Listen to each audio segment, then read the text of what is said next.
Kita sering dengar kata nafsu, benar ya? An-nafs. Misalnya di dalam Al-Quran ada وَمَنْ نَهَا النَّفْسَ عَنِ الْهَوَى فَإِنَّ الْجَنَّةَ هِيَ الْمَأْوَى. Siapa yang menahan, mengelola, mengontrol nafsnya. Nafs diartikan di situ jiwa. Dari apa? Hawa. Hawa itu kecenderungan negatif yang ada dalam nafs. Jadi kalaupun tidak ada syaitan, kita tetap akan punya godaan itu. Maka apabila kita maksiat, jangan pernah salahkan syaitan. Itu salah nafs kita sendiri. Kira-kira itu makna dari ayat ini ya. Orang kalau mampu menahan nafsiyahnya dia, saya istilahkan dengan nafsiyah. Kediriannya. Yang mampu mengontrol nafsiyahnya, maka Allah akan tukar pengorbanannya dengan jannatul ma'wa. Sorga sebagai tempat kembali. Bapak Ibu yang melakukan Allah, diri kita, kalau saya sebut saya Ar-Razi Hashim. Itu yang disebut saya, aku, mungkin Bapak Ibu punya nama masing-masing yang diberi oleh orang tua. Nama itu ketika disebut aku itu tubuhnya, atau yang disebut nafs ini. Lalu apa nafs ini? Ketika kita marah, yang emosi itu nafs namanya. Ketika kita sedih, yang merasakan sedih itu nafs. Saya sering mencontohkan, kalau orang sedih itu nangis, benar gak? Tapi kalau perempuan menikah dan dia mencintai calon kekasihnya, habis ijab kabul dia nangis gak biasanya? Jarang yang gak nangis ya. Ibunya nangis, ayahnya nangis.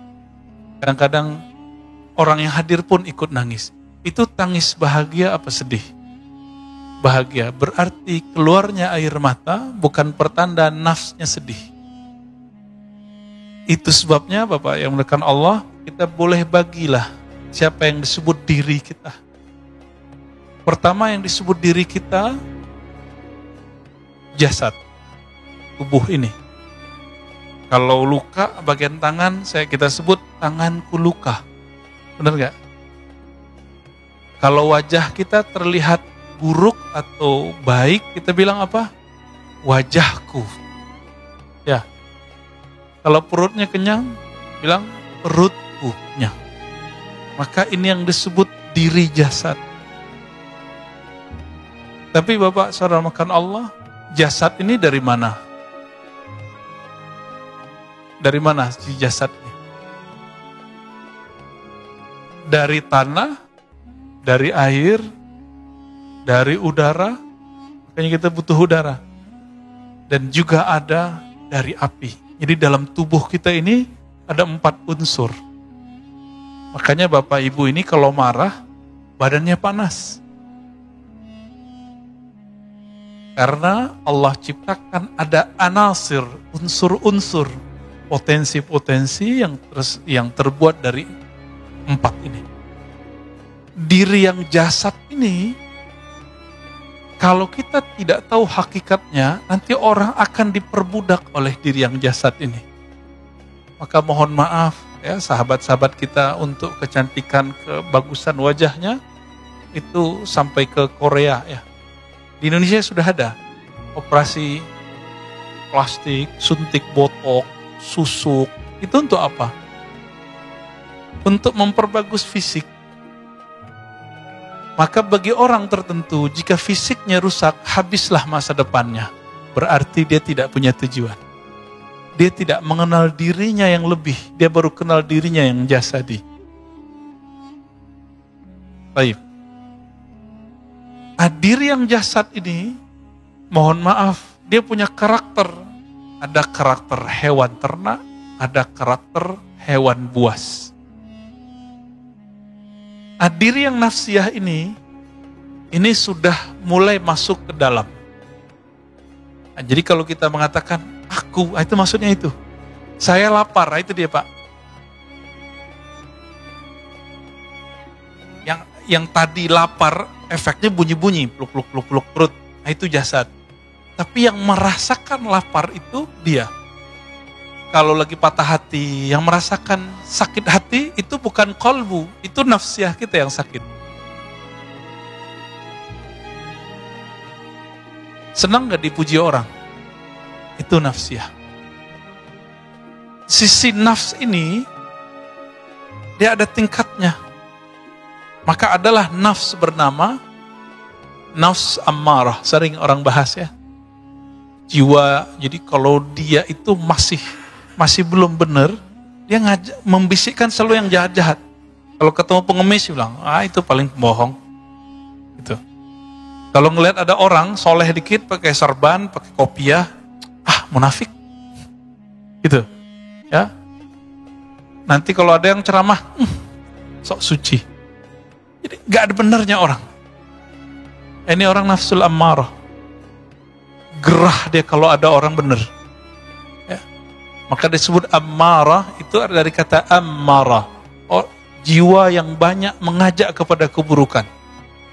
Nah, karakter orang ini paling gampang mengajak dan diajak untuk berbuat buruk. Lalu naik. Lawamah. Lawamah ini karakternya apa? Kalau berbuat sesuatu salah ataupun benar suka nyesel. Kalau dia buat bagus dia nyesel kenapa nggak lebih bagus. Kalau buruk dia nyesel kenapa dia.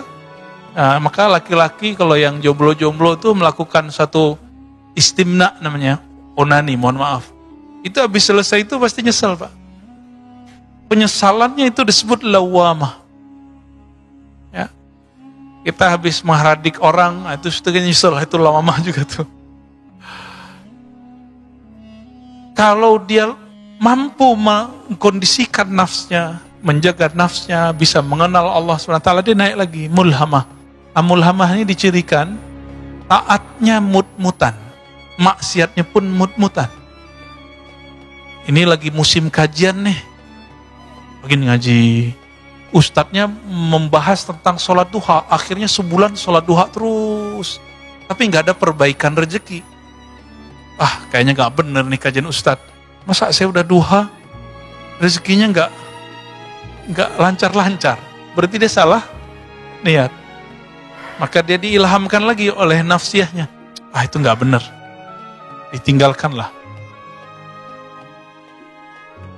Itu mulhamah. Kalau dia rajin zikir, dia kalahkan bisik-bisikan ini, maka mencapailah orang ini kepada ketenangan nafs.